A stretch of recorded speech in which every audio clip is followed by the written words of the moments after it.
Bismillahirrahmanirrahim. Assalamu alaikum and a very good evening to everyone. Assalamu alaikum, Prof. Prof. Evening, Prof. Walaikum salam, bro. So welcome to our final week of class. Hard to believe the semester is over or ending. I shouldn't say over yet, but it's ending soon. I see your comment, Chayang. Oh, let me check that. Yeah, hold on one sec.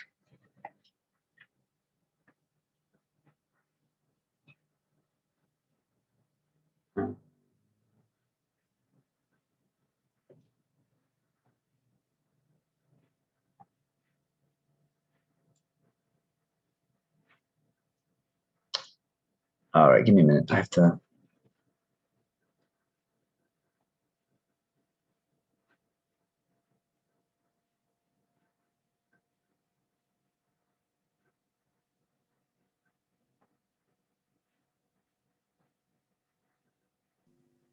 Assalamualaikum, Prof.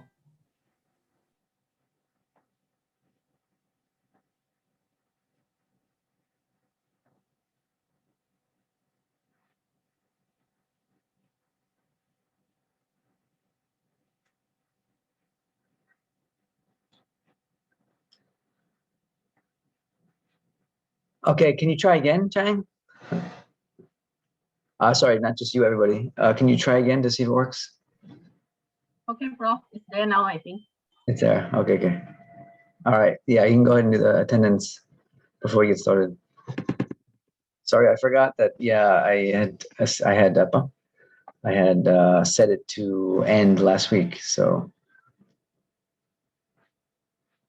all right.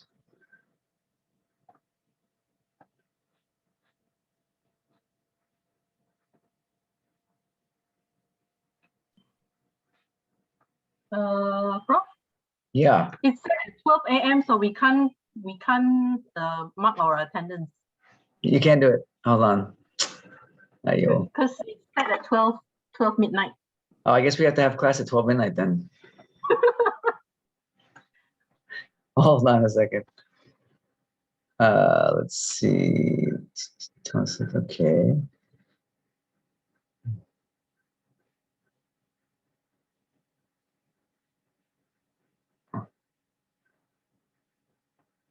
I don't know why it's doing that, but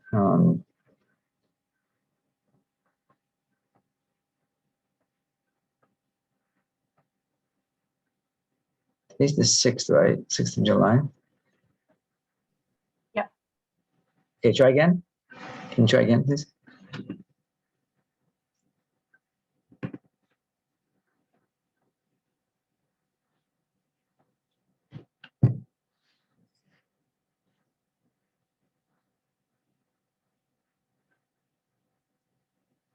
Wafi, how are you?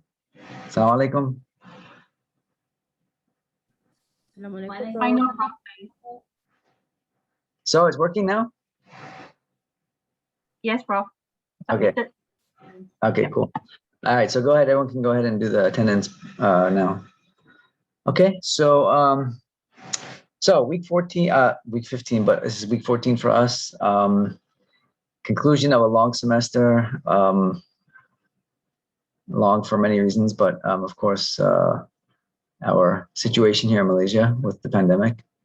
So I really appreciate everyone's commitment, over the course of the semester. I know it's really hard on a lot of people now. And I know as a student, I know as a lecturer how hard it is, and I know as a student it must be very hard as well. Just maintaining that motivation and that just your attention span, and that keeping your motivation up, and dealing with all the different conflicting factors that are going on in your lives, whatever they may be. So I know it's been a really difficult semester. So I appreciate everyone's commitment, everyone's participation in the class, and I wish you all the best on your on the assignments that we're going to be ending up with. I graduate study is not really about scores and marks and stuff. It's really about acquiring the knowledge you need to do to do a good study, to do a good PhD. So that's really the goal. I mean, I of course we have to give marks and stuff.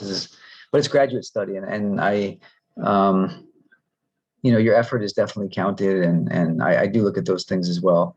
And I know I give a lot of assignments in this class, but I don't give assignments. Again, I don't give assignments for the sake of marks. I give the assignments because I think those assignments will help you with your PhD research. That's really the only reason I give them.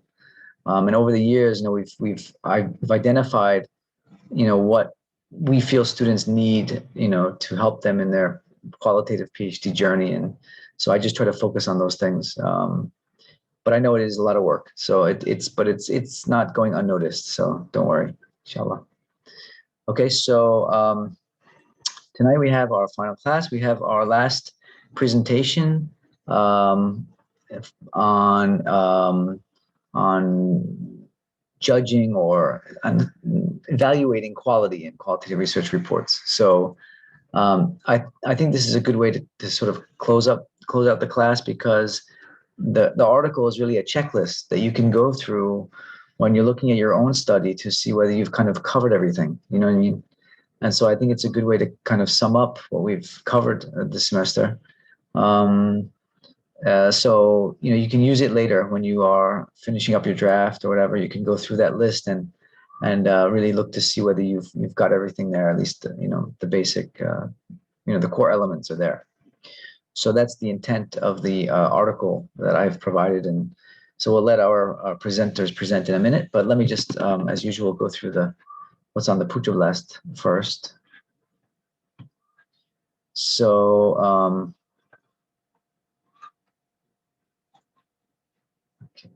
let me get back to my course here. Hold on.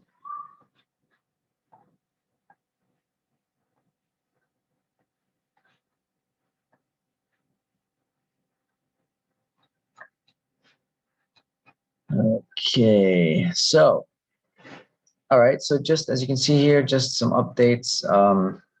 So assignment 5 is supposed to be due today. And amazingly, I haven't had a single student ask me for an extension, which is really impressive. So congratulations to everyone. Unless maybe they're coming out after the class. I don't know. The requests for extension. So congratulations for everyone. I think completing that on time, as far as I know. And then, of course, the assignment 6 will be due the day of the final, 23rd of July. Final exam now is 23rd of July. So I really have to apologize for the confusion about the exam date and time and everything. It's one of those things, we just have to work around different schedules and clashes and all that. So I appreciate everyone's feedback on trying to arrive at a date that we can all agree on. Okay, so it's scheduled for the 23rd. And I've gone over it, the content and what you can expect on the final. So are there any questions about that, about assignment 6 or the final exam or anything else anybody wants to? Yeah. I'm so sorry because I remember last week you did mention that assignment 5 will be due on 12th July, right? Because I remember because this morning I actually went through the last week's lecture, so I was actually prepared to actually submit the assignment 5 by next week. Is that all right, Prof? By next week? Okay, if that's what I said, I mean, I trust you. I don't remember. All these dates are starting to merge together. I also take note assignment 5 is on 13. Yeah. 13 Yeah, Prof. Yeah, Prof. Because due code book Yes, Prof. 13 July. But we're supposed to be 13 12th July. Yes. 13. If you guys say so, I'll change the date right now. Thank you I mean, very much. I have no problem with that. That's fine. But I just I don't recall saying that. It's all right. That's fine. Thank you, Prof. We'll make it 13. Thank you very much, Prof. Yeah, no problem.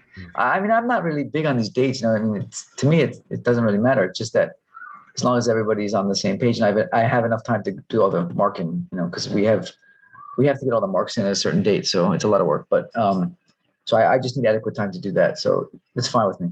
So 13th, okay? 13th next week. since there seems to be Okay. Thank you, Prof. a critical mass of students have said that I said that. So yeah, that's fine. Okay, so next week, assignment 5, and then assignment 6 on the 23rd, final exam on the 23rd. Okay, any other questions, comments? No more, okay.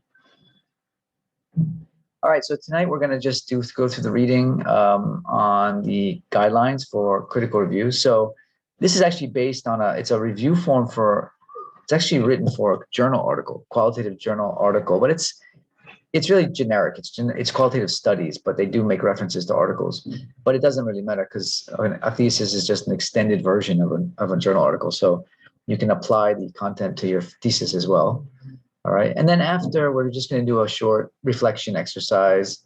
I just want us to sort of look back on the semester and just think about some significant learnings that we may have, hopefully have arrived at for the semester. So what did you feel that you learned, or at least increased your knowledge in, and what do you feel you still need more knowledge in? In other words, what still is not really that clear to you, or an area that you feel you don't have a good enough grasp yet, or something like that. So I want you to sort of reflect a little bit on the semester, and then moving forward, since this is the last qualitative class you're going to have before you really embark on your studies, I think it's important that you are clear where you're at, okay, in terms of your own level of comfort with qualitative research as a method. Okay, so just a little bit of a check-in before we say goodbye. I just want to do that reflection exercise on Padlet. Okay, so later you can just click on the link here and it'll take you to the Padlet and you can write in your answers. So let's start with the reading. Can we have our readers present their... Yes, I'm here. Yes, Oh, program here. Okay. Do you want to share your slides? Yeah.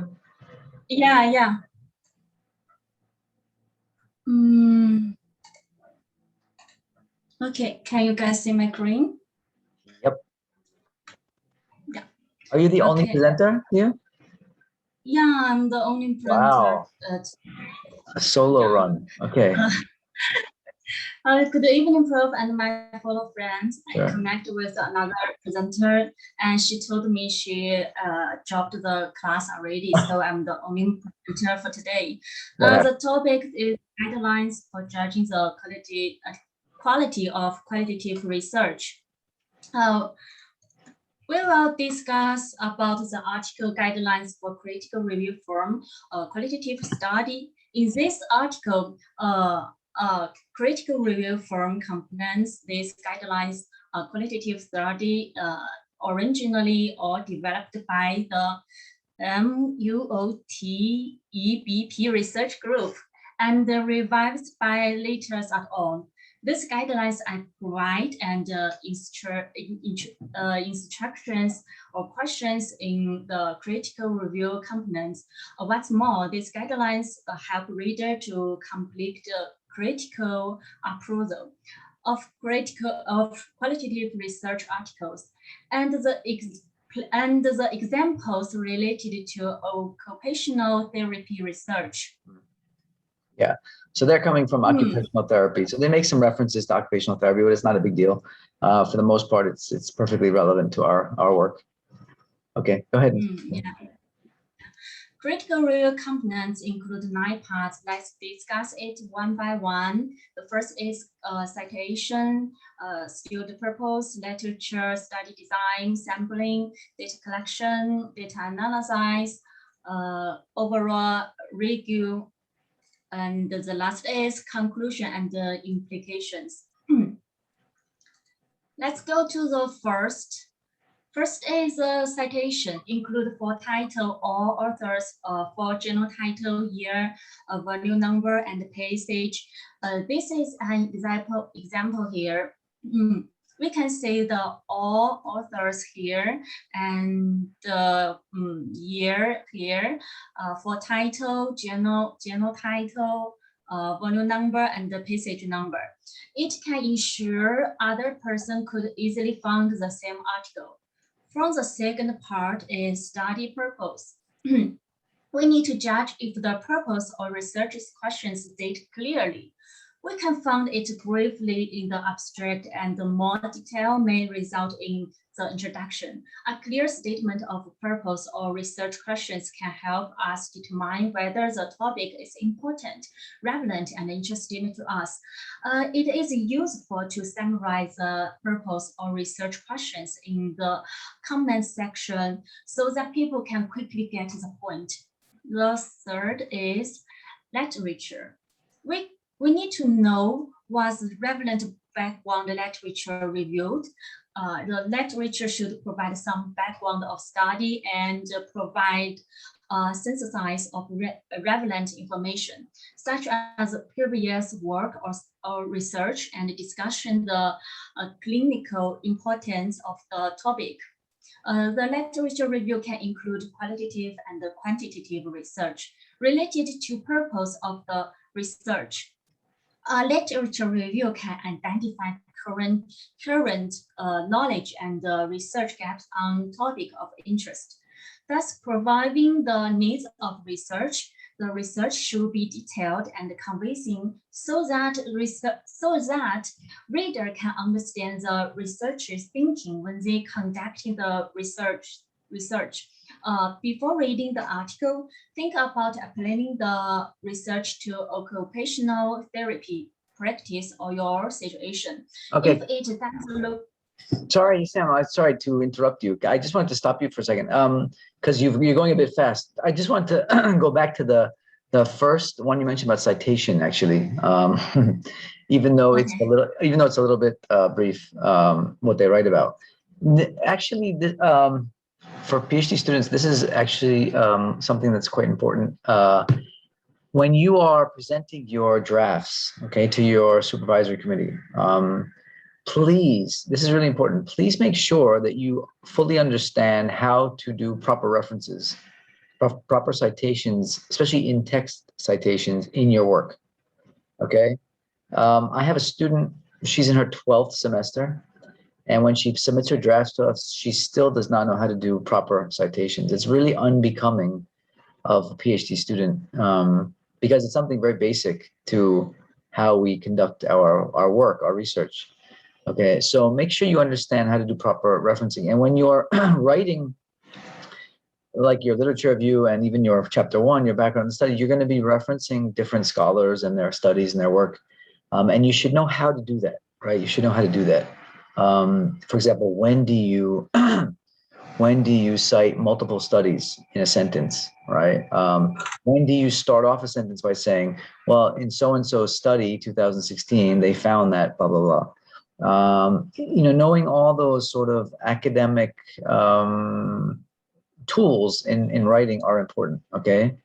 So the citation is not only about providing a citation for your thesis or doing a reference list, a proper reference list. It's also about how you use your references and your citations in your text, in your write-up, all right? So if you're not sure, please find out, or if you have to ask your supervisor, ask.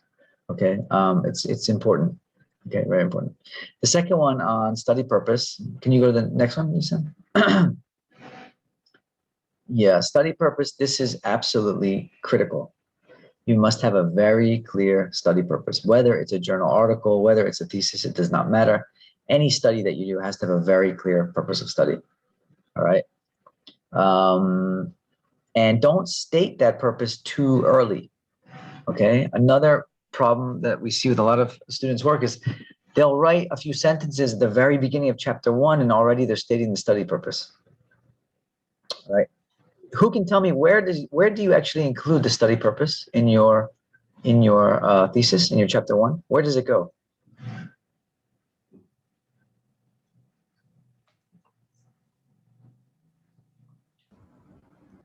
Anybody out there want to answer? Where does the study purpose go? At the end of problem statement. Yeah, exactly. Shahira, why does it go at the end of the problem statement?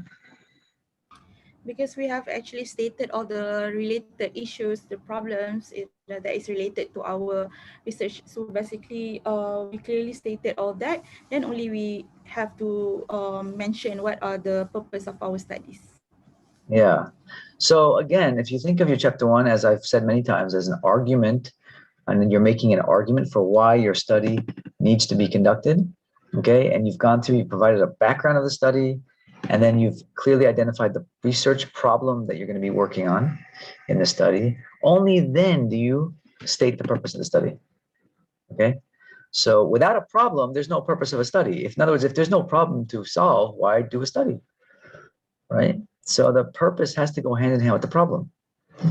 Okay, so don't state the study purpose immediately, right? Right when you know, first paragraph of the study or whatever. All right. And that it should, of course, it should also be stated clearly in the abstract as well. That goes without saying, because the abstract is just it's really a summary of the entire study. So that's definitely going to be in the abstract as well. Okay, and then literature review, as I cut Yusam off, but she mentioned about the importance of literature review. So why don't you continue with where you were, Yusam? Go ahead. Okay. Okay. Before we reading the literature review, think about applying the research to occupational therapy practice or your own situation. If it doesn't look relevant, please continue the next article.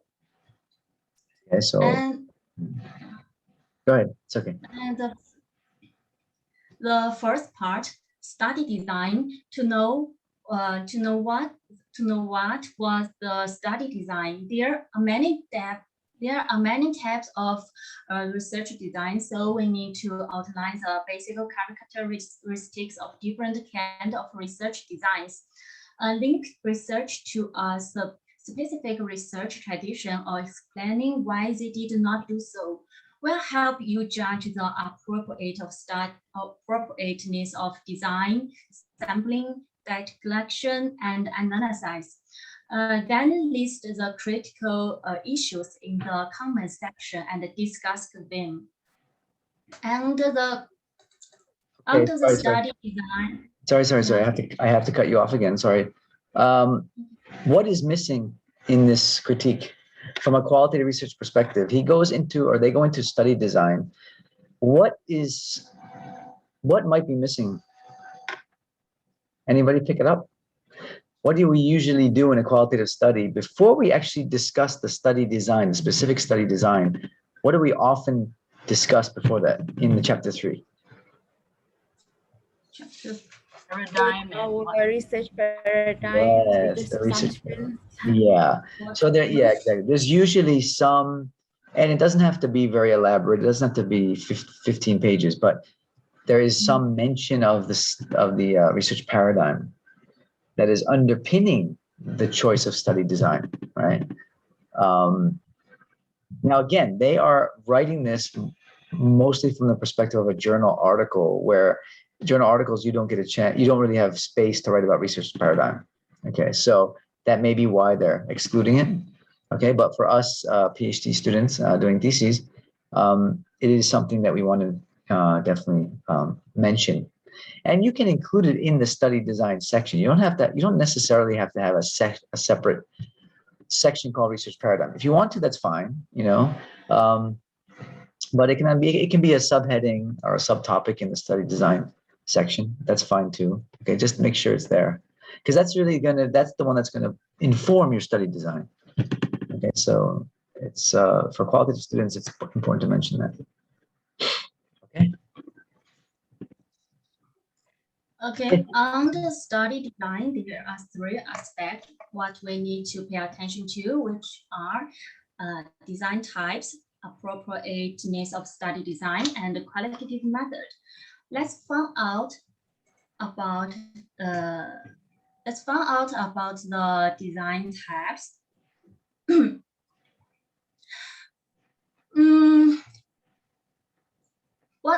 There are 5 common types.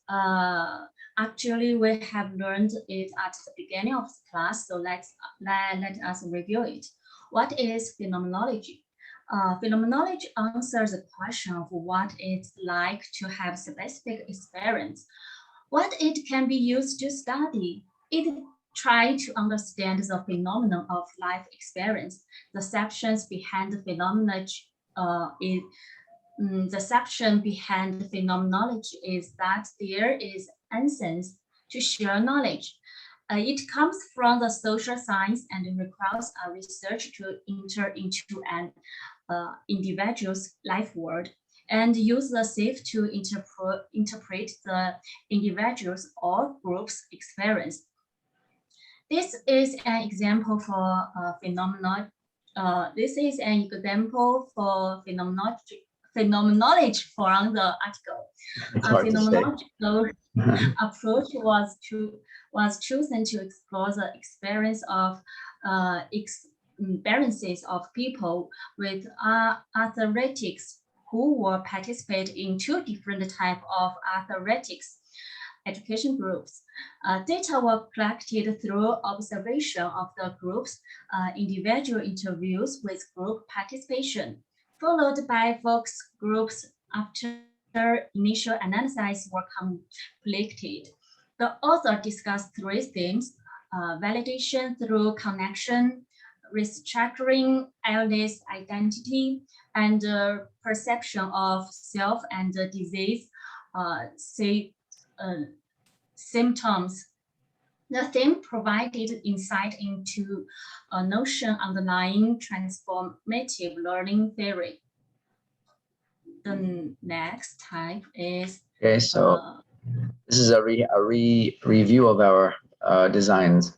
So what they're saying here is that look for this, when we talk about design type, be explicit in your mentioning of your design type. Okay, and they say in the article even that if you're doing more of a generic qualitative research study, and you're just saying you're going to use the qualitative research method, you're doing a basic qualitative research study, which is acceptable.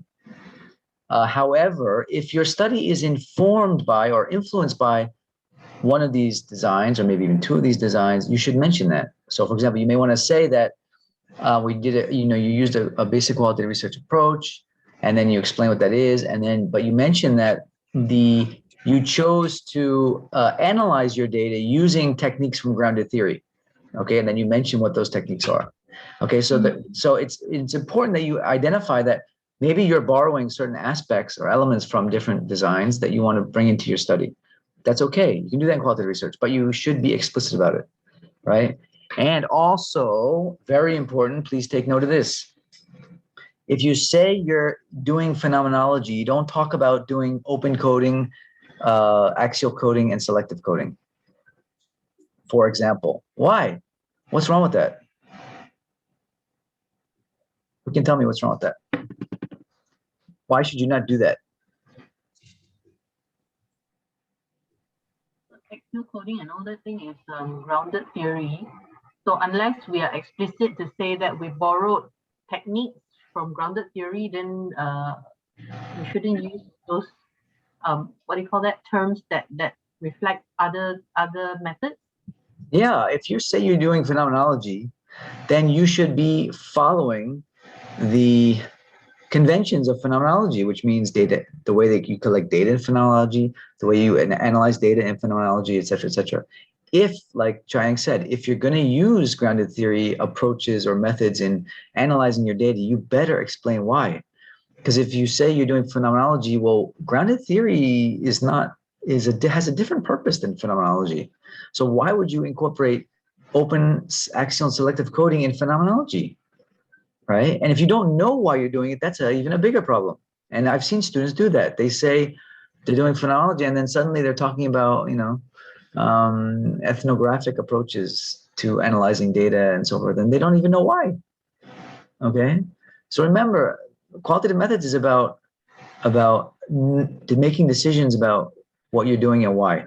You should have a rationale, clear rationale for why you're doing it. If you want to do phenomenology, I suggest just follow along. Follow Moustakis has a very well-articulated, they're like steps. I mean, they are essentially steps. They're sort of phases more than steps. But if you look at Moustakis's book on phenomenology,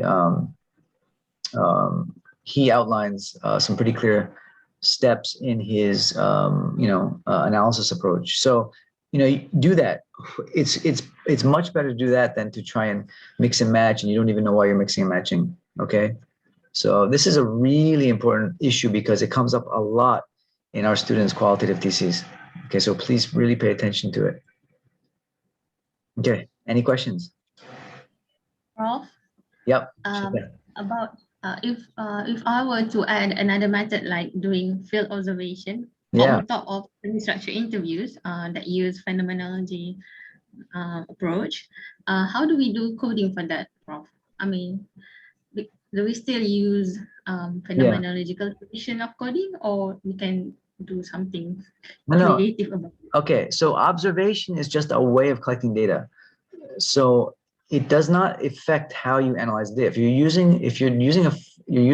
following the steps of phenomenology to analyze your data, you analyze your data according to that method. It doesn't matter what type of data it is, because phenomenology, you'd have to have a good reason for doing observation. You can do it, and I've seen studies where they have done it, but again, think about, why am I using this method? What is it that I'm trying to learn? How does this help me answer my research question? Okay. Remember, observation is about external behavior. Phenomenology is about the experience, explaining and interpreting the experience, right? So maybe you want to combine the two. You want to observe what they do and then ask them why they did it. That's fine. You're still going to follow a phenomenological approach to analyzing the data. That does not change. Just because you're doing observation now. You're going to do observations. You're going to take field notes of your observations, right? Observation notes. And then you're going to analyze it the same way you'd analyze your interviews, using the same phenomenological method. Okay? It all becomes textual data that you're going to analyze the same way. Okay, Prof. Thank you. Is that clear? I hope that's clear. Yes, it is. It is very enlightening, actually. Okay, I feel more confident. Yeah, method is method. The method you're using, you're following to analyze your data is the method. The type of data you get, it doesn't really matter. You can incorporate other types as well. It doesn't matter. Okay, Prof. I understand. Thank you, Prof. Sure. Okay, continue, Yushan, please. Next step is ethnography. What the purpose of ethnography? The concern of ethnography is a culture of a group of people or people in a particular environment. Ethnographic research aims to tell the entire story of a group's daily life, determine the group's cultural significance, beliefs, and a social pattern, and it also includes a description of material culture. Culture is not limited to ethnic group. Ethnography scholars study the culture of organizations, projects, and the people whom share common social issues such as smoking, drug use. There are some examples tell us about ethnography. An ethnographic study was conducted to explore the process and outcomes of a program of occupation for senior with dementia within a daily hospital setting. That means culture being examined. For this type of design, those data from observations and interviews with patients and staff, and also field notes were analyzed to discover the opportunity and the barriers to conducting an occupational program in a day hospital unit. The other example is from John Treisner and Wilkins. In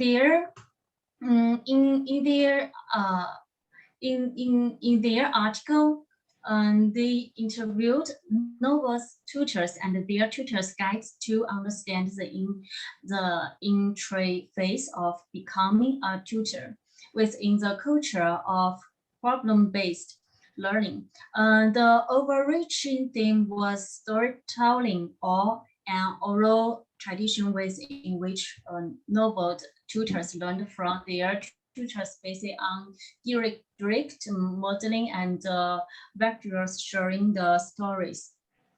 Okay. Now we're going to. Okay, sorry, go ahead. Oh. Now we're going to the third type, grounded theory. What is the focus of grounded theory? The grounded theory focuses on the theoretical construction. The inductive nature of qualitative research is considered essential for generating theories.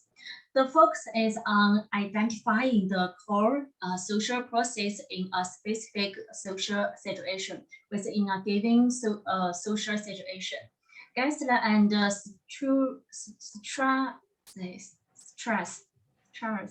Gessler and Gessler and Strauss developed a research process that brings researchers into a closest to the real world to ensure that results are grounded in the social world of the researcher. Recently, Chapman argued that ongoing work of Glasser and Strauss and Coben lead to grounded theory becoming more objective, means a positivistic aspect, and they suggest that a more interpretation approach allows researchers pay more attention to human agency, social and subjective meaning, and practice and action to solve problems. It seems that the grounded theory approach is an emergency design that relies on continuous data analysis. The theory is regarded as development process to capture the nature of social interaction and its structural content. For example, grounded theory was used to explore the concept of playfulness in adults. Through interview of a heterogeneous group of 15 adults and inductive analysis, the following components of playfulness were identified: creativity, curiosity, sense of humor,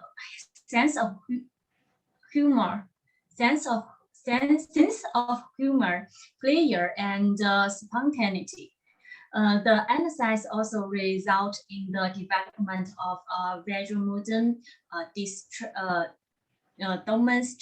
demonstrating the relationship among the model's components.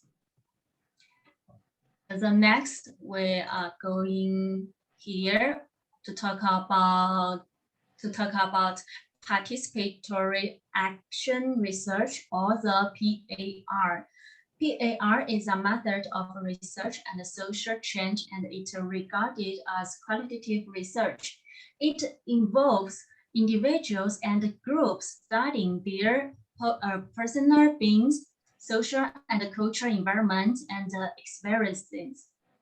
They reflect on their values, share realities, collection meaning, needs, and goals. Through deliberate actions, the nature empower and liberate individuals and groups. It makes knowledge can generated and the power is regained. Researchers collaborate with participants throughout the research processes. PAR can be time-consuming.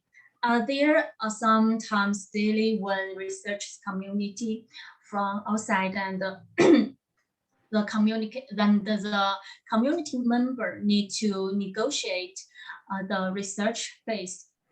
Indeed, research describing PAR should discuss the negotiation process used in the study. So we don't cover participatory action research in our class. Have you heard of participatory action research? Anyone? Or is that a new term for most of you? Action research, yes, but participant action research, never. Okay, so participatory is, as it says there, it actually involves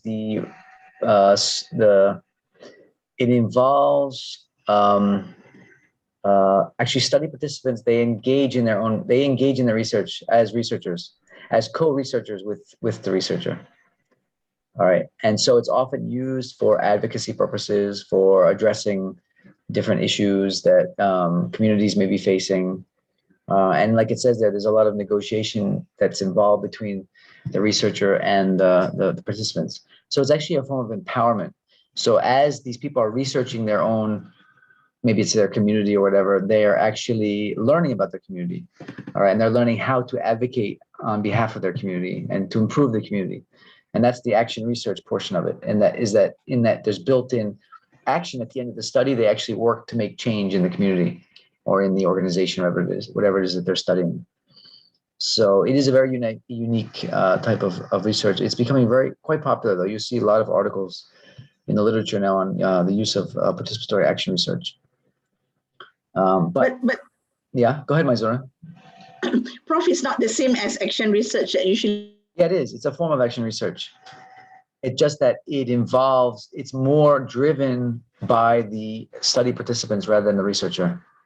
As the researcher guides the process, but the participants themselves. So, for example, we have in the youth studies field, we have youth participatory action research, YPAR, what they call YPAR. And so, in those studies, we actually train young people to do research on their own, whatever it is, communities or schools or whatever. And so, as co-researchers, they are learning how to do research. They're also learning about their environments, their different ecologies where they're living and working and so forth.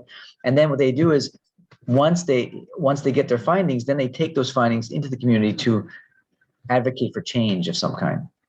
So that's the action research part of it, is that they are, from the results of the study, they're actually working to create change. Okay. So yes, it is a form of action research.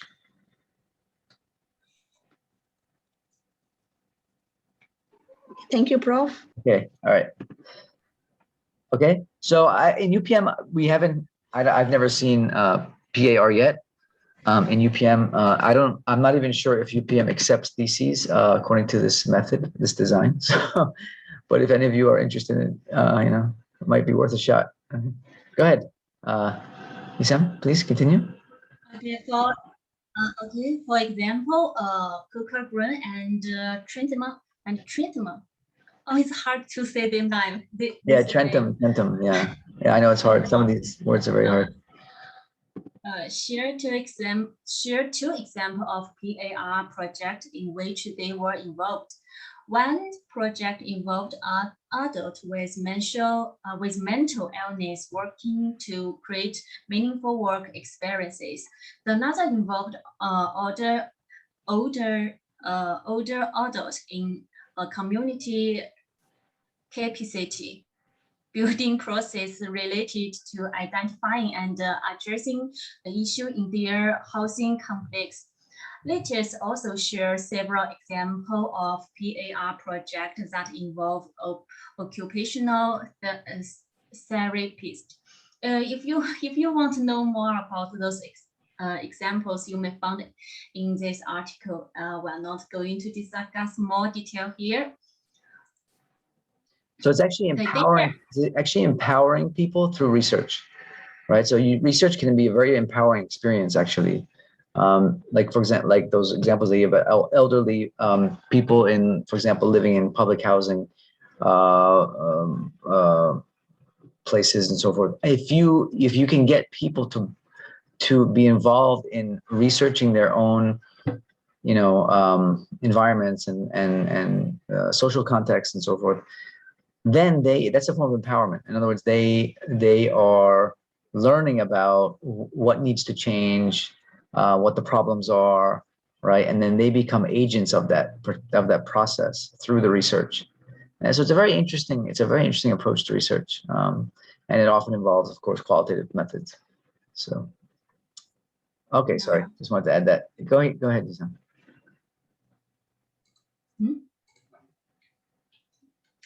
Okay, there are many other qualitative research design. They come from different theoretical tradition and disciplines. and also some extension of more popular ethnological and phenomenological designs. Some of the most frequently described designs in qualitative literature include heuristics, ethnomethodology, institutional ethnography, hermeneutics. Those are challenging words for everybody. Those are challenging words for everybody, not just you, don't worry. Yeah. Ecological, psychological, Feminism. Feminism, yeah. That one I'm sure you've heard of, feminism. Yeah, I know this means, but it's very hard to say it. And the social interactionism. In addition to the 4 design types above, there are also some other design. If you are interested in the further inquiries to qualitative research design, refers to the bibliography at the end of this journal. Okay, that's all for our design type. For now, we are going to here to discuss the appropriateness of study design. What kind of research design appropriate for the research? In this section of qualitative research design should meet the following point. The first, researchers' beliefs and worldviews. That is, qualitative researchers usually express interest in understanding and the social world from the perspective of participate and emphasize the context in which the event occurred and meaningful. The second one is that the nature of design result, that is, qualitative research seek meaning and understanding, which is best described in narrative form. The third is in deep understanding and description of participants is required.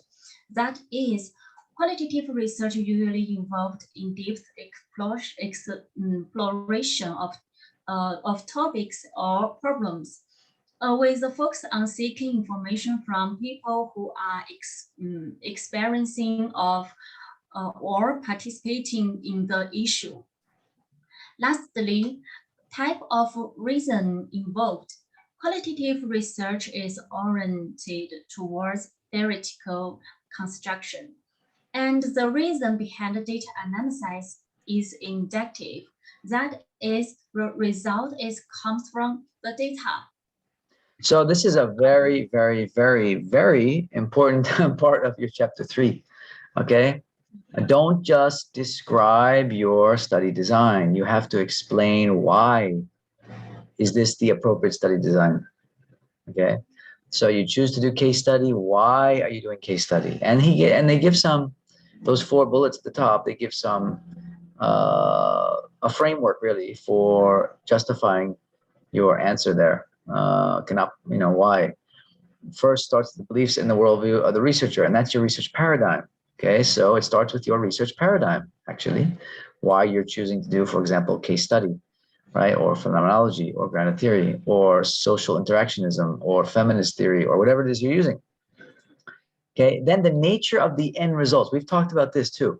What is it that you want to end up with at the end of your study? Are you just going to describe some sort of cultural group? Are you going to come up with a theoretical model? Do you want to come up with just some conceptual themes? What is it that you want to end up with? That will also dictate your study design. Remember, we talked about this. Think of the end in mind first, as they say. Think with of the end in mind first. Okay, put the end in mind. So think of the result that you want to end up with, the outcome of the study, and then sort of work backwards. And this is related to the last one as well. Are you going to use more of an inductive approach or a deductive approach? And remember, we've talked about the fact that in qualitative research, you can incorporate deduction, especially into your analysis. Okay, so to what extent will you do that depends on your use of theory. Are you going to use a very theory-laden or theory-heavy approach, or are you going to use a sort of exploratory inductive approach? Okay, and that also depends on the result of your literature review. Okay, and we've talked about, so all these different segments, parts of the study connect, they're interconnected. Okay, one decision or one of these components that I just mentioned affects the decision about another component, right? So based on your literature view, that will determine how much of theory you're going to use. That will determine what design you're going to use and what approach to analysis you're going to use. Okay, et cetera, et cetera, et cetera. So these are all connected. The parts are all connected. Okay, so it's important that we understand that. Okay, any questions about that? Nothing? Okay, we can continue. Okay. Capture and Miller suggest that the best way to determine if the choice of a particular qualitative research design is appropriate is to ask how the specific topic of interest is usually shared in the group or culture of interest. Okay, there is an example. Information about the client's response to occupational therapy is usually transmitted through discussion and storytelling among individual therapists. So phenomenological method may be the most appropriate method to the study this experience. Okay. On the next, it should answer a question: was the theoretical perspective identified? The thinking and the theoretical perspective of researchers can influence the study. For example, Asher et al. Present findings from an earlier grounded theory study to explain their project's context and discussed the link to the adult learn theory. The last part of the study design, is qualitative method. There are 5 most common qualitative research methods: participate observation, interviews, document review, focus group, and others. This method. Oh, did we lose that? Oh, we lost her. Have their own advantages. Sorry, Ruth? We lost you there for a second. We couldn't hear you. Oh. You're back now. How about Okay. now? You're back. Okay, yes, I'm sorry. It's okay. Participate observation is also called field work. It uses observation to research a culture or situation from within. Research are participating while observing, and participate observation focus on how activities and interactions within giving meaning to beliefs or behaviors. For example, everyone in a group is influenced by assumptions and ideas that they take for granted. When the issue of interest is argued from public knowledge, and there are differences between that what people say and what people do, then choose the qualitative method. Participate observation have some advantages. If a researcher is expecting to commit to a particular topic as part of an ongoing research programs, the investment of the time can prove very valuable. The disadvantages is that time-consuming and costly. Researchers should allow enough time to understand the complexity of the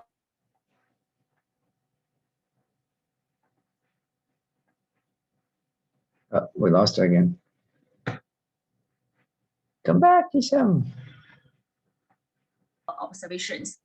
The next, I don't know why today. The next method is interview. Participants provide information to research through oral communication. Research should pay attention to combine non-verbal behavior and interview background into part of the data. Research selected participants based on important or different viewpoints and the knowledge states of the research question. Qualitative interview and emphasize listening and following the instructions of the participant. Various open-ended questions were selected to obtain as much information as possible in the in our available time. The advantages is interview can be completed relatively quickly, cost little, and very useful when you need to dive into specific issue. The disadvantages is that interview is related to the restrictions imposed by the language. The type of question asked will constitute the participant's answer. The research should consider about this. So, okay, sorry. I just have to comment. So a couple things about methods. Remember, does anybody remember one of the big issues that I talked about during the semester about when students do triangulation, okay? When we do triangulation in our theses, does anybody remember what was the issue I mentioned about data display in your chapter 4 and use of multiple methods? Does anybody remember what the big issue was that I mentioned? What was the major problem that I talked about with a lot of theses that claim to do triangulation? They claim to use multiple methods, but then when it comes to chapter 4, anybody remember? No one remembers? It's okay. What was the issue? The chapter 4 only mentioned about one method, for example, Yeah. interview, and then they did not mention about the observation, but they claim they are using the triangulation for the data. Yes, thank you, Razia. Razia, thank you. Exactly, yeah. So in chapter 3, you write up a very nice section on triangulation and how you're going to do interviews and observation, and you can bring in these documents, and it's going to be a very rich, very rigorous study. And then in chapter 4, when you actually present your findings, all we read about is interviews. There's no data from the other sources. There's no observational data. There's no document data. Okay. So if you are going to do triangulation and claim to do triangulation in chapter 3, you have to display data from the different methods and actually show how you're triangulating your findings. Okay. So this is very important. And don't say that you're doing, please take note of this. Okay. A lot of students do this. Don't claim to be doing observations when all you're doing is in-depth interviews. And then you say you made observations of the participants while you were conducting the interviews. You know, you observed the interviewees. That's not observation as a method. Okay. Observing people during interviews is part of interviewing. Okay. It's part of good practice in interviewing. So you observe their behavior, you observe their body language, you observe how they emphasize certain words or whatever it is. That's just good practice in terms of doing interviews. That's not observation as a method. Okay. So don't use that or claim that as triangulation. That's not triangulation. Okay. Please be clear about that. Very important. Students, a lot of students, they include that, and it's not triangulation. All right. So if you use triangulation, I think it's great. If you do it, it will definitely enrich your study in terms of trustworthiness and rigor. But make sure you do it. Make sure it's really it's real triangulation. And Tessor asked, do you mean that we must use more than one technique to triangulate data? Well, if you say you're doing triangulation of data is different than triangulation of method. Who can tell me what data triangulation is? Triangulation data we use when we use mixed method, the quantitative and the qualitative. No, that's not triangulation of data. Triangulation is when you data Sorry? more than different sources of data, like from interview data, documents, photographs, that kind of stuff. That's data. No, that's method triangulation. If you're using documents and interviews, is that what you mean? You're using different, or you're using. No, that's method triangulation. Method triangulation is using different methods to triangulate. Data triangulation is something different. What's data triangulation? Perhaps we are comparing our data from one interview to another interview. No, that's part and parcel. Those are just different data sets. That's not data triangulation. What's data triangulation? I think you need external reviewer. Comprehensive understanding method. One at a time. Let Adnan speak, please. One at a time. Sorry. Yeah, I think that when you triangulate your data, you need to have someone who is looking at your data and see, for example, to compare between what you have analyzed, what you have generated from the data, and the other one. So you can triangulate your opinions, your analysis, towards against that one. So well, no, that could be analyst triangulation or researcher triangulation. That's not data triangulation. So you've covered that is a form of triangulation. But that's implying that you have multiple researchers involved in the project. If you're talking about an external person from the project, that's peer debrief or peer review, whatever you want to call it, or inter-rater reliability. If you're using statistical methods, it would be inter-rater reliability. Okay, so that's more for trustworthiness. That's not triangulation. Data triangulation. Or seeing, Prof, can I add just one point? You will see, for example, the data from interview and the data from the observation, and you see, for example, is there any relation between both? This is that's method triangulation. Those are different methods. Observation and interview are methods of collecting data. Data triangulation is when you have, for example, if you're doing case study, okay, so you do interviews, you just do interviews, but you do interviews with students as well as teachers, as well as the support staff, okay?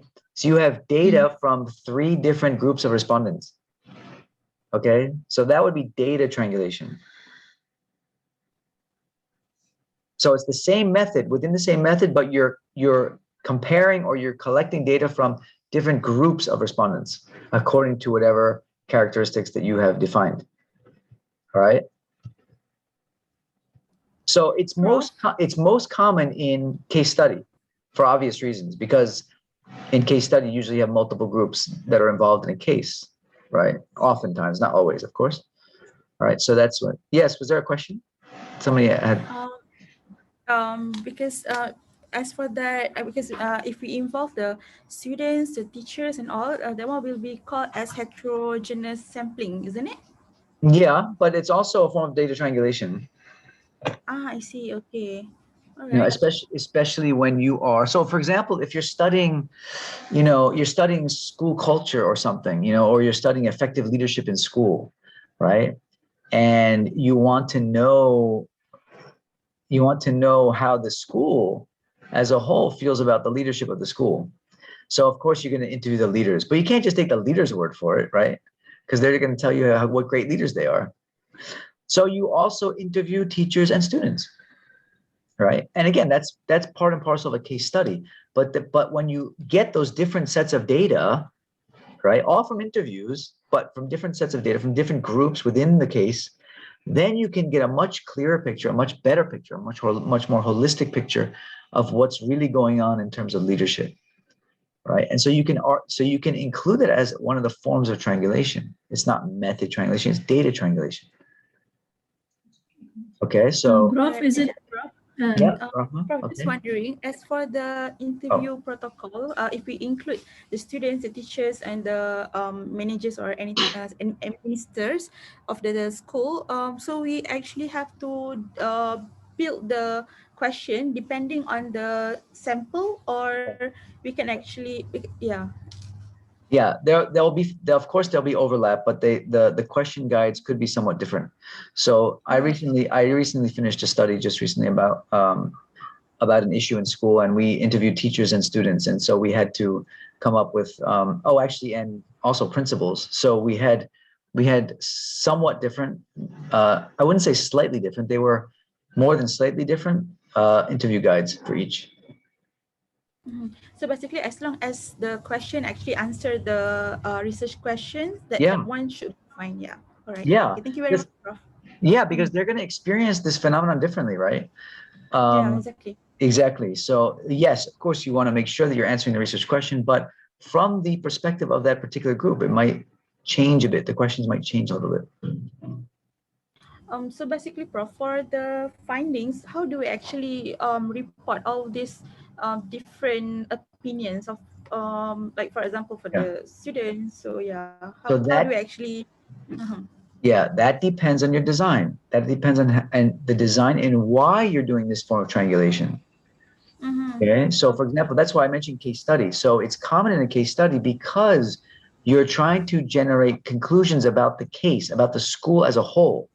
So you want to say leadership in this school is X because you've gotten the perspective of teachers and students and all these groups, and you're going to come up with a sort of one sort of final conclusion that leadership is this because, but you may, of course, within that, you're going to have nuance. So the teachers say it's this, and the students say it's this, and the principals say it's this.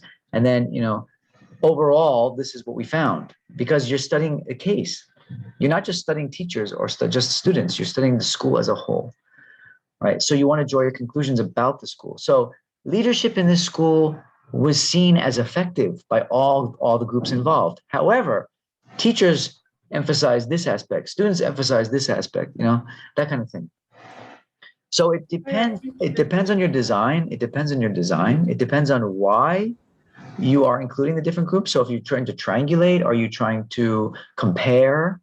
So you can do a comparative approach. You can do a triangulation approach, a complementary approach where you're sort of just trying to complement one another.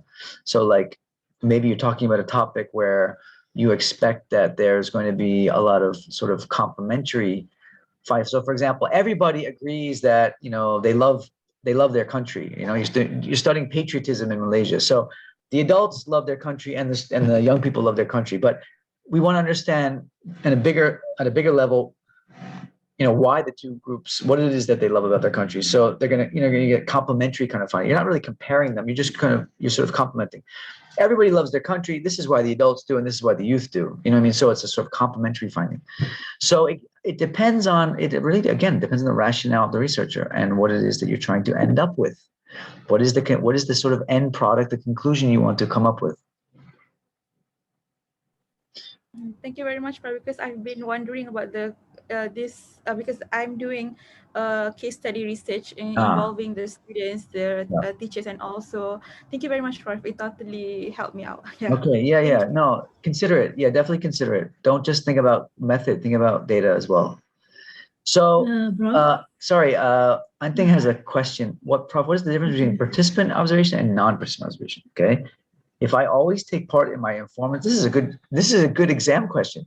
If I always take part in my informants online workshop, sometimes I will be a listener of their sharing creative experiences. Sometimes I will give some comments on their creating decision. However, I'm not sharing some of my creative experience. Is it a non-participant observation? So you're studying this group, Anting? Yes. You take part in their online workshop. Okay, so my listener. Yes, I see. I will take part in this my informants workshop for several months, about 2 months. But I just conduct some in-depth interview with I see. informant. Oh, that's cool. That's really cool. I'm glad you're doing that. That's great. I love when students do observation. So let me ask you this question though. Are you participating as a participant in the workshop? Are you also taking the workshop along with the participants? Always, often, but not each times. No, I mean, are you at the same level? Are you also participating as a workshop participant? Yes. Yeah, you're also a participant in the workshop. Yes. Okay. So then in that case, then you're a participant observer. But I'm not how to say, but I'm not share my creative experience. I mean, their workshop about some creative experience, about creative, some videos or some writing books, and I'm just a listener. I'm not. So no, okay, yeah. So you're not, you're not a participant observer. Yes, I'm not. But but you're a non-participant observer. But I would mention the fact that, see, again, in qualitative research, there's very rarely these extreme black and white. I'm totally this or I'm totally that. So yes, you can classify yourself as a non-participant observer. However, you can mention that there were times where you engaged with the participants. Okay, so you say you can categorize yourself as non-participant. However, maybe after the workshop, you did some informal interviewing from time to time, or you asked them questions, or you gave a few comments. So you're not a complete non-participant observer, but you're not you're not fully participating. So you're sort of like you're sort of in between. You're sort of, because it's again, it's not a dichotomy. It's more of a what do you call it? What's the word? I can't think of the word. Yeah, like a spectrum. Yeah, exactly. You're sort of in the middle, maybe not even in the middle, but you are partaking in it a little bit. There is some aspect of participation, but you're mostly non-participant. I'm a non-participant observer. Okay, because you're not participating in the workshop like they are. Okay, but in my research design, I'm not write up this method. I just read up about the in-depth interview. So I don't know. But you said you're doing observation. But I'm not sure. Is that the non-percentive observation? I'm not sure. Yeah, that's what I just explained. You are mostly, you're, for the most part, you're a non-participant observer because you're not partaking in the workshop like they are. See, in other words, a participant observation is you are just like them. You are a workshop participant, just like they are, okay? And you're going through the same thing they're going through, right? You're like an average, ordinary participant, but you're also conducting the research. That's a participant observer. You are experiencing exactly what they're experiencing. Okay. Do you understand what I'm getting at? I should be thinking of it. Okay, maybe somebody else can help you. Maybe translate or something. But the participant in participant observation is to what extent are you involved the same way your participants are. In other words, you're experiencing the very same thing they're experiencing. That makes you a participant observer. But if you're just observing from the outside, you're just watching, right? You're not involved in what they're doing. You're not involved in the same way. That's a non-participant observer. So you are a non-participant observer. Yeah. Yeah, this means, Prof, can we say, for example, there is a continuum, which means that you are fully observer and you are fully participant. Exactly. So yeah, this is what we understand about that. But if she is engaged in the activities that's taking place at that time, it means that she is participant observation because she is engaging in that activity. For example, if you are a teacher and you are observing the teacher and you are working with the teacher, helping him, asking the students some questions, you are the participant. But if you are sitting at the back and just observing and seeing, that's non-participant. Exactly. And even if you do engage from time to time, you ask questions of the participants after the session, stuff, it's still not participant observer because you're not experiencing what they're experiencing. Okay, you're still an outsider. You're not an insider to that particular event or activity. Okay, so thank you, Adnan, for sharing that. So the continuum is the word I was looking for. Continuum. I couldn't think of the word continuum. Okay. I just want you also to clarify for me about the maximum variation sampling. Is it same like heterogeneous? No, heterogeneous just means you're sampling different groups. Maximum variation means you want to get, just as it says, maximum variation within that particular experience. So if you are studying leadership or something, you get the best leader and the worst leader, and you interview them both. Okay. And that may be determined by reputation, or maybe they received some kind of score from their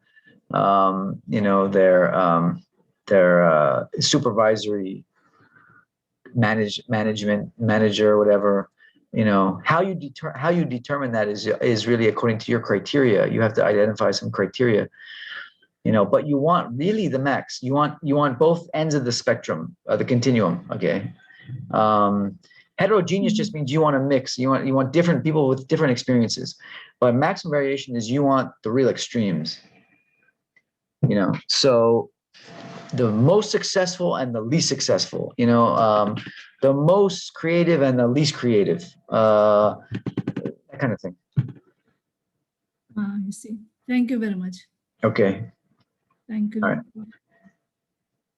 Shahid asked, to what extent do I need to be involved to be called a participant observer?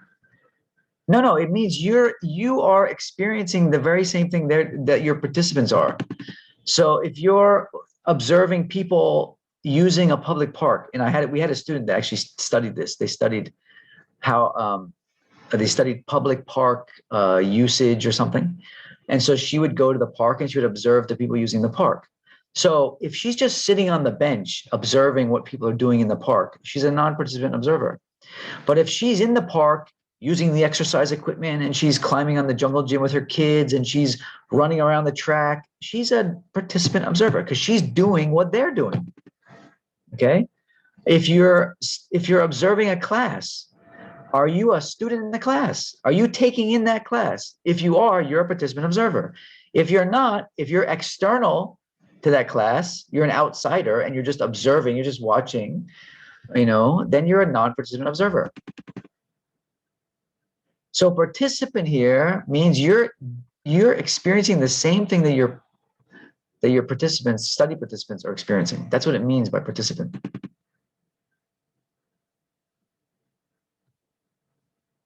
Is that clear, Shahida? Can I ask question one? Yeah. Yeah. From what I gathered, it's just that I don't really have to. I mean, it does not really matter how many times I actually observe the place as a participant. So it means that even if it's just one time, it is still considered as a participant. No, you cannot observe. You cannot observe just one time. There's nothing that you can't really gather from a one-time observation. There's not much you can say, because how do you know that one time you observed is their normal practice? There's no way you can do just one-time observation. What do you? So it means that I still need to go over and over the process over and over again. Over time, at different time, at different days. Yeah. Remember, engagement in the setting is part of trustworthiness in qualitative research. How long are you engaged in the setting? So prolonged engagement in the field, especially if you're doing observation, is a very important part of trustworthiness in qualitative studies. So and I used this example, I think last week, is that, I can go to a school and stay there for a whole week, every day, observe. But I may be there during exam time. That's not normal. That's not normal. That's not the normal culture of the school during exam time. That's a special period. So that 1 week, I may see things in the school that I rarely ever see otherwise, at other times, because I'm there for just 1 week. But if I'm there for 3 months, or 2 months, 3 months, then I can get a much better sense of what is the everyday experience of that school. What is the everyday kind of culture of that school? Right. That's why prolonged engagement when you're doing fieldwork, observation, is very important. Prof, participant observer, is that doing what the participants? Yes, participants are doing. Yes, the non is the outsider. Yes, it's insider versus outsider. It's etic versus emic perspective. Remember, we talked about emic perspective, the insider's perspective versus the etic perspective, the outsider's perspective. So are you an insider or an outsider? Okay, are you, going through what they're going through, or are you just outside, observing outside, like the fly on the wall? You're just a fly on the wall. You're just watching what's going on. Okay, that's the non-participant observer. All right, but like, yeah, Shahida. Prof? Oh, okay, sorry. Right. Yeah, Razia. yeah. Okay, Prof, if we study the different group of teachers, student and leadership, that one we consider as a multiple case study or what, Prof? Because the qualitative got two type, single case and multiple case, right? Case study. Yeah, so how can we consider that one as a multiple case study? Is it about because a different unit, different group, or about a different case? Or maybe about the data that we collect, the finding, and then how can we manage the data analysis? Can we combine all together, or else we have to separate that one for the multiple case? So are you talking about a single school, Razia? Are you talking about different schools? No, not different school, but the different level. If we interview for the different level of group, such as teacher, student, that one we consider as a multiple case study or what, Prof? Because different unit, no. Who would like to answer? Actually, I'm not clear. Razia. Actually, I'm not clear about the sync. Well, it all depends on how you're defining case. So for example, yeah, so I mean, if you wanted to study them as separate cases, you wouldn't, but you probably wouldn't do that. You wouldn't include teachers as one case, students as another case. It sounds like let me ask you a question. What kind of research question would you ask to students, teachers, and administrators? Maybe my research question, example lah. That one example, not my study, because my study is about study about the teacher only. But if I want to ask about the multiple case study, if the research question one is about teacher, and then the research question two is about the student experience. So that one the different case, right, Prof? And then that one we consider as a multiple case study, Prof? Well, it depends. I mean, if it depends on what is your intention. I mean, what do you want to do? Are you trying to compare how these different groups see a particular question or see a particular issue? Or are you trying to generate a conclusion about a particular school from different perspectives? I mean, like you're trying to generate, within a single school, you're trying to generate an understanding about what the teachers think of it, what the students think of it, what the administrators think of it. That's a single case study. All right. There's no you're not comparing cases there. You're trying to generate a conclusion about a school. But if you wanted to do a multiple case study, you'd have to compare. You'd have to ask the same research questions for all the groups involved. So, for example, if you had 3 different schools, then you could ask questions about from the teacher's perspective, from the student's perspective, and so forth. But you'd have to compare 3 different schools to answer those questions, because you've got both teachers and students included in the same study. Okay, so it really depends on what it is that you're trying to do. I mean, you could do it as multiple case study. You could do it as a single case study. Again, are you trying to answer questions about a single school? Or are you trying to answer questions about these different groups, students, teachers, and so forth? So it's all about how you define case. Adnan said, if you tend to find out similar differences between cases, this is multiple. Right, if you're considering each of those as a separate case and you want to understand, that's why I'm saying, if you want to understand what teachers think of a policy, and then what students think of a policy, and what administrators think of a policy, then you could do a multiple case study. Okay, so each of those is a case, and you want to ask each of those groups how they view this policy, and you compare your findings. That could be a multiple case study. If you want to ask what a particular school or maybe a group of schools think about this policy, but you're including within that case teachers, students, and administrators, then that's not a multiple case. That wouldn't be a comparative case study. Okay, yeah. Yes, unit of analysis is a tricky topic in case study, no doubt. No doubt. Okay, there's no question. It is a tricky topic. Okay, because you can define case in different ways, and it's often done in a way that it creates confusion. The way I like to think of it is just at the end of the study, what are you trying to draw conclusions about? You know, the conclusions, the findings that you're going to come up with, and the conclusions you're going to draw from that study are about what? Do you know what I mean? So do you want to conclude that this is how this school perceives this issue? Or do you want to say, this is how these three different groups perceive this issue, and you want to compare how those three groups see the issue? Okay, if that's the case, it's a multiple case study. If it's the first one, it's a single case study. Okay. So again, think of the product, think of the outcome of the study that you want to get at. So Razi, if I ask you that question, what would your answer be? What is it that you want to get at the end of the study? Very clear, bro. At the end of the study, what do you want to end up with? You want to end up with a comparative, sort of comparative analysis between these three groups of people? No, bro. No. Just So then it's not multiple case study. Yeah. Yeah. So then it's not a multiple case study.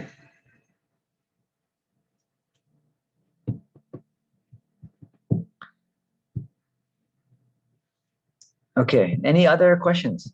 Is that the end of the presentation? ECM, are we done? I have a question. Oh, sure. I have a question about data triangulation. You mentioned before, data triangulation is compare the different data from interview of different group.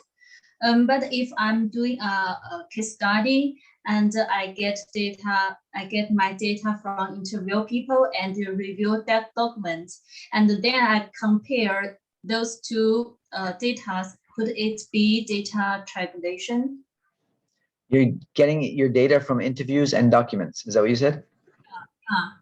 No, that's method triangulation. That's method triangulation.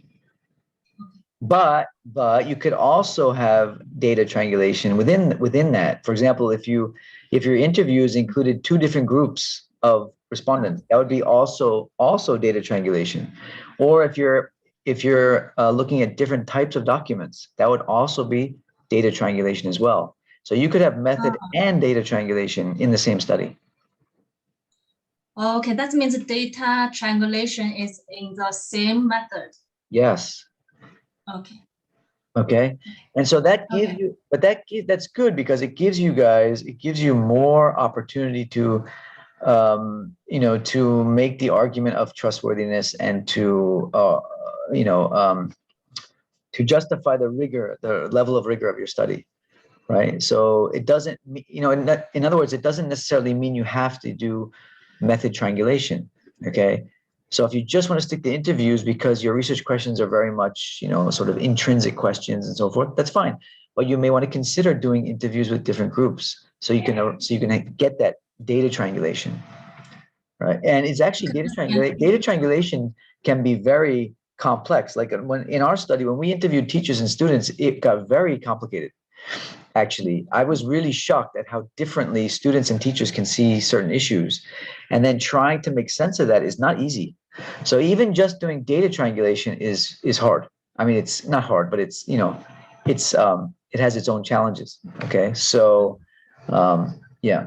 So Razi is a different school. Consider multi-site triangulation. Okay, well, yeah, I mean, if you're doing case study, and you have multiple schools and each school is a case, then of course, then that's multiple case study. Yeah, multiple case study. Okay. Thank you for explaining. Sure. So instrumental case study is usually a single case that is trying to illuminate an issue. Okay. So you're trying to study, policy development in this particular Ministry of Education. Okay, case study, instrumental case study. In other words, you're choosing the case because that case brings out a certain issue. That case is an appropriate case to study this particular issue. But really it could be any case. It could be any ministry because all ministries are involved in policy development. So that's instrumental case study. Intrinsic case study is, I want to study this particular ministry because this particular ministry has a very unique story, or they have a very unique way of developing policy. And so I really want to understand how this particular ministry develops policy. Okay, that would be an intrinsic case study. Multiple case study is when you have, of course, multiple cases, multiple ministries, all doing policy development, and you're trying to understand or maybe compare. It depends on what the goal is, but you have multiple cases involved. Okay. Yes, multiple case study does originate. It's a multiple instrumental case study. And they differ from intrinsic, and that's the important differences in instrumental versus intrinsic case study. Okay, so I can, like, again, I can study a ministry because it's a ministry and they develop policy, and I chose them because they develop policy. Or I can choose it because of its very unique approach that no other ministry shares, and I really want to understand how they do it. Okay, so you're choosing the case for the case. You're not choosing the case for the issue that you're studying. Okay, that's the difference between instrumental and intrinsic. And multiple case study is really just an extension of instrumental, where you have multiple cases looking at the same issue, and you want to compare them, and you want to do within the case, within case, and then cross case analysis and all that. So, yeah, does that help, Adnan, to explain, to understand? Yes, Prof. Yes, as I mentioned in the chat here, what we call studying of implementation of a technology. So I'm going to select my participants from different schools, not only from one particular school, to take it for example as what we call that as is. So the phenomenon I'm going to study is the implementation of technology, but the participants will be from different schools. So the students will be as a to answer, for example, my research questions, or to understand the phenomenon as well. Sorry, Adnan, you're breaking up. I can't really make out your question. The connection is not good. What I did hear is that I'm looking at the chat box, you're gonna take students or participants from different schools and compare how they implement technology across those different schools. Yeah, I mean, I'm going to study, for example, the phenomenon of the implementation of that technology, and I'm going to implement different methods, data gathering methods. Why would you do? Why would you use different methods in each school? No, I mean, I'm just, for example, in this school, I'm going to interview some students. In the other school, for example, I'm going to observe some students while they are studying that technology. But why would you use different methods in the different schools? I don't understand that. To what we call that, to get different perspectives from different, methods as well. Yeah, but doing that, you cannot compare your findings. You cannot look at those schools as case studies. You cannot compare them as case studies then, if you're using different methods in each school. So for example, regarding the interviews, for example, I'm going to interview, for example, 2 or 3 students from this school. The other school, so I'm going to interview 3 or 4 students like that. I'm going to select my participants from different schools. Oh, so that's not case study then. Yeah, that wouldn't constitute case study. Okay. I mean, it's perfectly fine as a qualitative study. It's just not. It wouldn't be case study. So what do you think, Prof? It's a sample of schools. It's just a sample of school students. That's all it is. And you're studying technology implementation. Yeah. Do you really need to do case study? Is that like your burning desire to do case study? You don't have to do case study. I mean, again, you design your study based on the questions and the purpose and the issue you're studying. You don't start with a design unless you have a burning desire to do that study. So I wouldn't worry about it. I mean, if you don't have to do, if case study is not your goal, then don't worry about it. But it's not a case study the way you described it. If he wanted to do a case study, that means that for each school, he will have to interview students, interview teachers, and probably have some documentation about the implementation from each of those schools, and each school is actually one case. Is that it? Is my understanding? Yeah, I mean, again, it doesn't mean you have to interview everybody in the school, like you have to have teachers, students, administrators, the whole, no. I mean, you can limit it to a good cross-section of students, but that is your study scope, and you have to be clear about that you're looking at this particular issue. It is multiple case study, but you look at the issue from the student's perspective only. Okay, so that, of course, that comes with certain limitations, but you have to be clear about that study scope. All right, ideally, if you're talking about, again, if you want to draw conclusions about the school, about how the school implements technology, you wouldn't stop at the students, right? You'd want to know, from a much broader perspective within the school, like you said, and you'd include all those others as well. If your unit of analysis is really the school. Yeah. But I mean, I've seen that. I've seen, organizational case studies where they just look at leadership and they just interview leaders.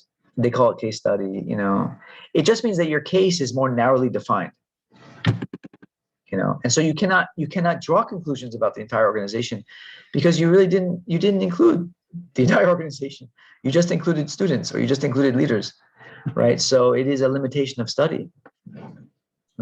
Prof? Yeah.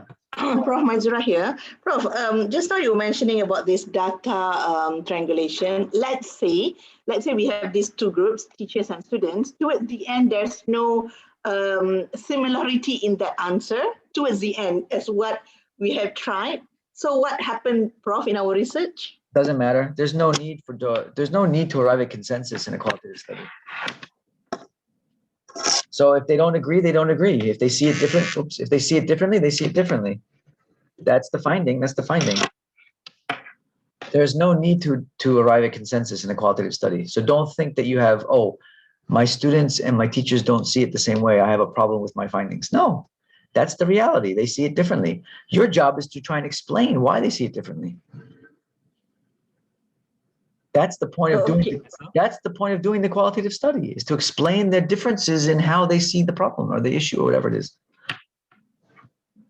Okay, Prof. Thank you. Excuse me, Professor. Yes, Junji. Just now we have mentioned the data triangulation. It means that if we want to conduct data triangulation, then we need to collect the data from different groups. So, for example, if we want to investigate the academic achievements of students, but we interviewed the different students study in different faculties or different departments, can we consider it as the data triangulation? Or must it be the data from different groups? For example, the interviewers belong to different identity. For example, the teachers, the principals or students. Yeah, that's a very good question. Would students from different faculties, if you're studying, is it academic performance you're studying, you said? Yes, it is a assumption. Yeah, if we want to collect some data about the academic performance of students, but we collect the data of them who are studying in different faculties or different departments. Yeah. Can we consider it is the data triangulation? I would argue that it is. There's an element of triangulation there. Yeah, because those students may have very different experiences, and therefore it would enrich the finding. So I would argue that it is a form of data triangulation. Yeah. Others may disagree. Yeah. Others may disagree. Again, there's no litmus. There is no litmus test. Yes or no. Absolutely sure. Absolutely not. I mean, you have to make an argument for it. Why? In other words, why? The argument there is that because they're students from different fields of study, different faculties, they're exposed to a different system of grading. They're exposed to a different field of study. The way they go about studying is different. Maybe they have even the criteria for entering the program is different. So their experiences are very different in those different faculties and programs. Therefore, you can make an argument that it's a form of data triangulation, because if different students from all these different academic backgrounds, if you are to arrive at some thematic patterns or something, it's going to give you a much richer understanding than if you just focus on students from one faculty. Okay, so you have to make the argument for data triangulation. It's not is it or is it not. Yes, you can make an argument for it. Okay, based on what I just said. Okay, but again, qualitative research is. Yeah, go ahead. So you mean that the benchmark is created by the research themselves, right? The benchmark to judge whether it is different groups. It's the basic principle. It's the basic principle of what is triangulation. What is the purpose of triangulation, right? So using that principle, understanding that principle of why you triangulate, right? And what is data triangulation, and then from there making your argument. And I think you could easily find references from other studies that would also, would also make that same argument. Yeah. So again, maybe with students and their academic experiences, you can't interview lecturers about it because they don't have those experiences. You can't interview their parents about it because they don't have those experiences. So in reality, that's really the only possibility for data triangulation for that topic, because they're the only ones that experience that, right? So what you want to do is diversify your sample by taking students from different academic backgrounds, right? And then you could make an argument that that's a form of data triangulation, right? So you have students. Yes. So it's a way of sort of broadening your sampling frame to include perspectives from different students from different backgrounds. Okay, thank you, Professor. Okay. All right, Junji, sure. Okay, so I think we're ready for our break. Let's take our 20-minute break. So we'll try to come back by 8:05, okay? Okay, thank you. Thanks, everyone. Okay, thank you. Bye. Thank you, Prof.